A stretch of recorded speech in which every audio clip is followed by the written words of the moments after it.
Backstage with Mothership on Solid Rock Radio begins now. Hear the best in new music, artist interviews, stories from the road, and more. You are now backstage, and here's your host, Mothership. Hi, everybody. Tonight's spotlight is on the band Theo Terran with the release of their new single, Virus. I have Monica Soe with me today. She makes up one of two parts of the band Theo Terran. Unfortunately, the other half of Theo Terran, David Pataconi, could not be here today. And as a matter of fact, as we're recording this, he's in the hospital with a burst appendix. So you guys keep him in your prayers as he recovers. But Monica is here to represent. Are you part one or part two? You might be part one.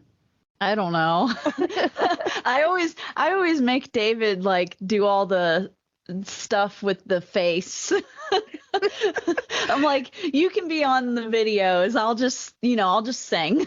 There you go. Well, see, but your face is on the videos. That's when you sing. I know. Yeah. Well, anyway, it's a partnership. I am so excited to see you again because it has been since, let's see, it's been a year since we interviewed last. And oh man, that wasn't it? I know. It was like February of 2023. I looked it up. Yeah.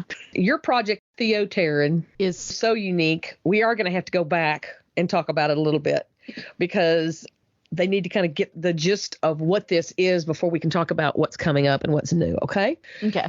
So first of all, tell us about you. What did you do before Theo Terran? I had a metal band. It wasn't really around for a long time. I think I released 3 songs, and I think I just never could find bandmates that wanted to write and play live and stuff like that. People just had never really been serious. I don't know if it's just because female vocalists in metal are really rare. So that could have been the issue. I'm not sure. But yeah, it was called a deity. Like I said, we released 3 songs and then I ended it after that. There's just stuff that happened. Yeah, so I kind of started out with that. And I mean, I've been singing since I was probably 10 years old, maybe. Mm-hmm. Yeah. I've been in choir. I've done singing lessons. I had an opera teacher had taught me some things. And so I've had a couple different vocal coaches, and I actually had met Pataconi through Facebook, and the whole reason we started Theo Terran was because he had me on a song, and then we just liked working together so much. We became instant best friends and family, and then we just decided to start a music project together. So tell us, what is Theo Terran and why is Theo Terran? What and why? Well, so Theo Terran it's more than just a music project. And we've made a lore out of it, we've made a story out of it. So we've kind of taken the Bible and parts of the Bible, Revelation, stuff like that. And so Theo Terran's kind of an allegory to that. So our lore, we have this thing in the lore called the upgrade, and it's supposed to be the mark. And then there's, different things, like there's this one world order that is going on in the world of Theo Terra, and there's this main bad guy city called Union City, and it's kind of like the capital after how, I guess, think Hunger Games, right? Mm-hmm. So it's like the capital. It's where this one world government has, they now reside in Union City, and they're called Union City Corporation. And so Union City is their headquarters city, I guess. And there's a lab there that has created the upgrade, and it's called Altair Labs. And the owner of Altair Labs, he's on the board of directors at Union City Corporation. So he's kind of taken over. So I guess you would say I'm trying to keep this as an allegory, but I don't want to give away too much. So he's kind of like the Antichrist. Like I said, it is an allegory. So everything is, as far as the story goes, the characters and everything are purely fictional. The technology and stuff, that's fictional, but it's just an allegory to things that are going to happen. So where did the inspiration for this idea come from? It's kind of allegory, sci-fi, kind of fantasy. I guess it's not really science fiction. It is, but it's not. Yeah, it is, but it's not. So honestly, I think God just gave us the idea. So our first song that came out was called War Cry, and originally War Cry was just going to be another song that I featured on. It was going to be a Patagonia song that I feature on, just like Captivate My Heart, which was the song that he had me on originally. And we started out writing that, and then as we were writing it, we were like, wait, why don't we just make a music project? Honestly, it started out as a side project because I was still trying to do a CD and he was doing his Patagonia music. And I always call it DP, but because it's weird just saying, oh yeah, David Patagonia is doing David Patagonia music. David Patagonia featuring David Patagonia. Yeah. So it was going to be like kind of a side project, and it just turned out to be both of our main projects over time. And we started with War Cry, and like I said, that was just going to be a feature. And then as we were writing it, like we came up with the term cyber Vikings because we were like, ooh, this sounds kind of cyber, but it also has Viking elements in it because it's got like the me doing that. And then we were like, okay, well, if we're going to do a band, we need a logo. He had the name Theo Terran, and he was like, oh, I thought of coming up with this as a band name like a long time ago, and you'll have to ask him the whole story. I can't remember, but he had just now remembered it again, like years later. He's like, oh, we should use this. And I was like, I don't know. I was like, I don't know how I feel about that name. It's kind of weird. He had to sell you on it. Yeah. I guess it just kind of grew on me because I think in the process of making the logo, so when we did the logo, we originally started out because of the way Warcry sounds, we were like, okay, let's do the logo with like a Viking axe. I think he still has the original like iterations of the logos that we were working on, but it's like a Viking axe and then it has like the name carved in it or something. And then eventually one of us had decided, oh, like let's put a Viking axe and then another one next to it and like have the blades like facing opposite. So that's how the logo that it is now, that's how that looks cool. Thanks. Yeah, it just grew on me. Theo Terran has written lore to go along with the music. Can you explain a little bit about that? Well, so my husband actually helps. He's really big into like D&D type of gaming. It's a very complex fantasy game.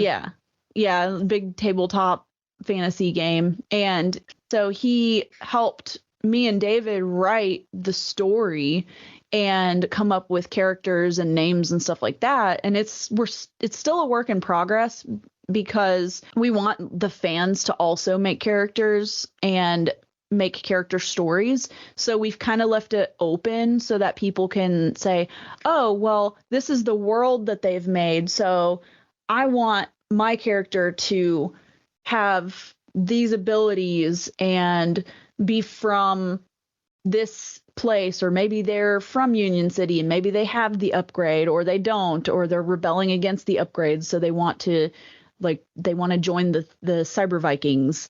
So Theo Terran is the rebel group, basically. So Theo Terran is the original members, and it's my character, David's, and Jake's. I'm Eos, David is Enoch, and Jake's character is Halvor. So more than just music, you have this story, but now you've got interaction with the fans and the fans being allowed to interact with the story. That might even drive the music, right? Mm-hmm. Yeah, a lot of our songs are actually lore-based. So we have, I'm trying to think. So the song Static, it's about how basically the media lies. So it's kind of real world, but also kind of lore based. So when you read what we have so far of the story that's written out, and we've got that on a website called Archive of Our Own, when you read it, you'll see that when they start implementing the upgrade. Basically, they're talking about how, oh, the upgrade's going to be awesome. It's this thing that you should get because it can cure cancer, it can heal sicknesses, it can do all this wonderful stuff, and we're going to let you have it for free. We're going to have it free to the public. But then what they're not reporting in the media is, oh, well, actually, if you try to remove the upgrade, we'll send a kill signal to you and you're done. So, and then also the one world government can control people through the upgrade and stuff like that. So they're not advertising those things. So the song Static, like the lyrics in the chorus are static, hiding the lies, static, used to disguise, only the truth is clear to me, or something like that. Basically, the media is all this static, and they're using this static to disguise the truth behind the upgrade. So if somebody checks out some of your music, thinks it's kind of cool, and wants to know about the story and how they can be a part, they just need to go to archiveofourown.org. Mm-hmm. Yep. And we'll put a link to this on your landing page so they can just click on it and go to it, and they don't have to try to type all that out. Yeah, because you've got to search for Theo Terra and stuff like that. So yeah. So we'll put that on there, or they can go to your Facebook page probably and find it there. Yeah, we've got the links to everything. We should have the links to everything. You guys have a unique way of getting your message across. How has the response been? We've had a lot of positive response on it, but I think it's been hard to, I guess, market that, because it's one thing to say, hey, this is a new band. And it's like, oh, well, there's like a zillion new bands. Okay, cool. But then it's another to say, hey, there's this band that also has a lore. And it's like, hold on a minute. Some people are kind of, I feel, maybe not really confused, maybe taken aback by it, maybe, because they're like, okay, how do I get into this? How do I get involved? And since we don't have a comic or a movie or anything like that, I think that's kind of where it's more difficult to, I guess, introduce people to the world. But I think we've had positive responses, at least. It seems like you probably have a core group of Uber fans that are really into this genre.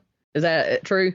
I think so. I know we have a few fans that were a combination of fans from Aseity and then fans from David Pataconi that they kind of followed both of us, and they're now involved with Theo Terran, and we have a couple of them that have started creating their own characters, and one of them actually, he's helped us out with different things at a couple of the shows that we were at, and so he has now become, not only is he a fan, but he also wrote a character that we've now put into our lore, that he is actually going to be our head of security, or head of the crew and stuff for our shows. So that's pretty cool. That's one of the coolest, nerdiest things I've ever heard. Oh, how neat. And tell us about the outfits. Y'all had the helmets and lights and the whole thing on the stage. You really sold these characters. Now tell us a little about what everybody's wearing and what it looks like when y'all are on stage. So the guys with the helmets, they're the Cyber Vikings. So the Cyber Vikings in the lore, they're basically the people that are part of the Theo Terran rebel group against Union City Corporation, but they were not the original founders of Theo Terran. So Theo Terran, just the founders, like I said, is just me and Jake and Pataconi. So the Cyber Vikings are kind of I guess they're kind of our army, I guess, so to say. And the ones that play on the stage with us, they wear the helmets because they want their identity hidden. And one of them, it's questionable whether he's actually human or a cyborg. His name is Omega, and he's got these big dreads, and he plays bass. Yes. Loved that costume. Yeah. So, and then one of them, his name is Christos. His arm is partially robotic. So I don't know if you saw him, but he's one of the guitarists. Yeah. So it's questionable on if these cyber Vikings, at least the ones that play on stage, if they have like a cybernetic implants, or if they're cyborgs, or if they're human. So they kind of let that be mysterious. And then me and Pataconi, we just wear something that lights up. That's glow pretty much sticks. what we We do. just have glow sticks glued to our outfits. Yeah. Well, it was really cool. I enjoyed seeing that at KCF, and it really caught people's attention because it was so different from anything else that was out there, you know? Yeah. And not only visually, but the sound too was different. But I think people dug it. I really do. I know I did. Thank you. I think they liked it. It seemed like they caught on. So our official greeting of Theo Terra is "Hey," Hey, because I'm Italian. With the Italian hand, we have to. Yeah, we have the Italian hand. Hey, yeah. So we were getting people in the crowd to say "Hey," and by the end of it, I think they all caught on. Oh, it's good. So we got a lot of pictures with people doing that, right? Yeah, we have. I think it's it was our previous cover photo, but we took a selfie picture with the crowd behind us. I think that's a lot of fun. Are you having some younger kids that like that kind of thing that are really jumping on board? Yeah. It seems like so at both KCF and Audio Feed last year, I briefly gave my testimony on stage, and little girls come up to me, and one of them told me that, wow, what you said, she was like, that really hit me, you know. And she was young. She was probably a young teenager. And so she had us sign her arm and stuff. Yeah. So that was really cool. And then at Audio Feed, there was an even younger girl. She was, I don't know how old. I'm so bad with telling people's ages, but she was under 10. She was really young. And she was following me around, and she was saying how cool that our show was. And her mom was telling me how, you know, she wouldn't stop talking about us. And I thought that was really neat. So yeah, we're getting the younger crowd definitely is interested. So that's giving you an opportunity to be able to share the gospel and reach people. Yeah, for sure. That's the whole goal of Theo Terran anyway. Yeah. There's been a few people that have said how, which it's really cool. They've said that they have maybe felt like they didn't have a community, or they didn't have really a place to express themselves. They've felt like Theo Terran's given them that. So with their character creation and stuff like that, they feel like they're a part of something. Yeah, like they're a part of something, like that they can make this character and kind of go off in their own little world and feel like they're a part of this world that we've created. And I think that's pretty cool, to be honest, because that's what we want to do. We want people to feel like they're part of a community. That's awesome. Yeah. How many songs do you have out? 10. Yeah, because we have 10 on the album. And then, let's see. Oh, well, we have another song coming out now. Well, and that's what we got to talk about. I keep losing track of how many songs, because we have like 30 of them that aren't finished. So you have 10 that are actually on the album. Yeah. Then you've got 30 of them that are in process. And there's a new song that is getting ready to be released. And by the time this airs, it will be out. So let's hear all about it. So the song is called Virus, and it's a lore song, kind of. It's another song that's a mixture of lore, but also I guess it's an allegory, because I wrote part of the lyrics a long time ago, and then the other part of the lyrics, like, it just fit. You know what I mean? Mm-hmm. So it's basically about how the devil can get in your head and tempt you and do all these things, and so the devil's a virus, and you can't get rid of him on your own. You need God. Mm-hmm. So you need Jesus to get rid of him. So it's got that in it, but then it's also got the lore of, in like a cyberpunk world, how there's computer viruses and stuff like that. So Union City might be trying to hack the Cyber Vikings, and there's a virus in their system now, and they have to eradicate it and stuff like that. So it's like malware. Yes. Yeah. So it's a combination of the two things. It's like, okay, the devil is a virus, but then also there's an attack from Union City, and they've put a virus in our system. It's like these stories are running parallel. Right? Yep. Can you think of a line or something from it that really stands out to you? I'm putting you on the spot. I haven't memorized these lyrics perfectly yet either. Because you don't need to yet, right? Right. I write something and then I forget about it. And then I'm like, I don't remember it until I start practicing. The chorus is Walking Dead, you're a virus in my soul. Epidemic spread out of control. Walking Dead, you're a virus and I can't erase you on my own. That chorus gets stuck in my head because it's like, Walking Dead, you're a virus in my head. Yeah. So that gets stuck in my head really easily. No, I'm not. It's going to be stuck in my head the rest of the night now. And then there's this cool breakdown. Well, it's like a EDM breakdown thing where the bass kind of does something and the synths do something crazy. And it's got me doing a robot voice, and then David does a robot voice. Nice.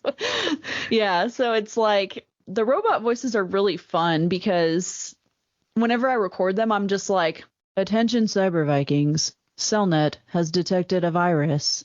And then so I'm like I'm trying to stay super emotionless. And just deadpan voice. Right. But yeah, I think that part and the chorus stand out. I don't pretend to know how all this works. Does he run that through like his synthesizer? He has different like vocal effect plugins. Gotcha. So we use FL Studio for our mixing and stuff. Okay. Yeah. They're software like VST plugins. Gotcha. Yeah. So, and they're named something. I don't know. I don't know why I had to know that. I just it helps. Yeah, for real. Monica's husband, Jake, is going to join us so he can tell us a little bit about his contribution to Theo Terran. First, what do you do IRL? I'm an academic advisor for Liberty University. Oh, wow. So I solve everyone else's problems. And what do you do with Theo Terran? I help with more of the story, as Monica was saying.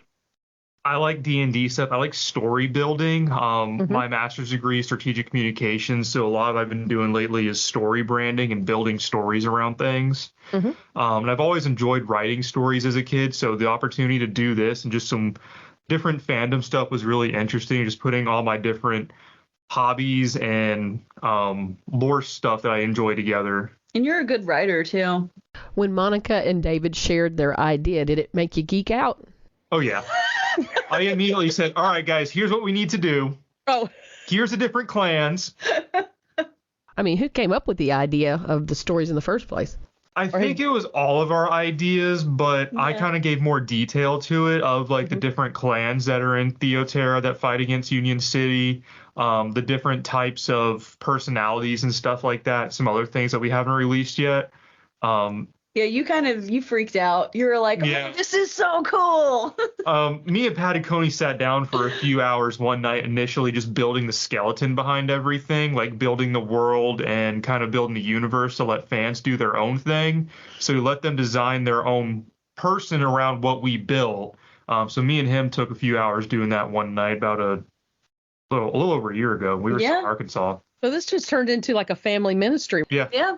You both have become a part of it. So I guess it's safe to assume that you're a gamer? I'm a 90s baby, so we grew up on Nintendo. Okay. Yeah. It was standard issue when I was born. They just gave us a Nintendo controller, said, here, kid, grow up. 90s kids barely made it out of the Oregon Trail. You know what I'm saying? So if you look at some sources, we're actually considered the Oregon Trail generation, too. Really? Well, yes. Really? Yes. Well, then I hit the nail on the head there. Yes. It's true. Not just millennials or zillennials, where there's a subgroup of us that are considered the Oregon Trail generation. You don't stream gaming, do you? No. I purely do it to relax because I work 9 hours a day and I work on grad school work too. So it's just downtime for me. Mm-hmm. Yeah. Today was the last day of this set of classes and I got a week off, so I'm taking full advantage of it. Cool. Have you done anything with AI?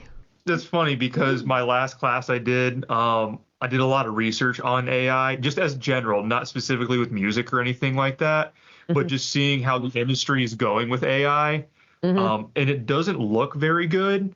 There's actually a book out called 2084, AI and Humanity or something like that. It's by Dr. John Lennox. He's a Christian apologist.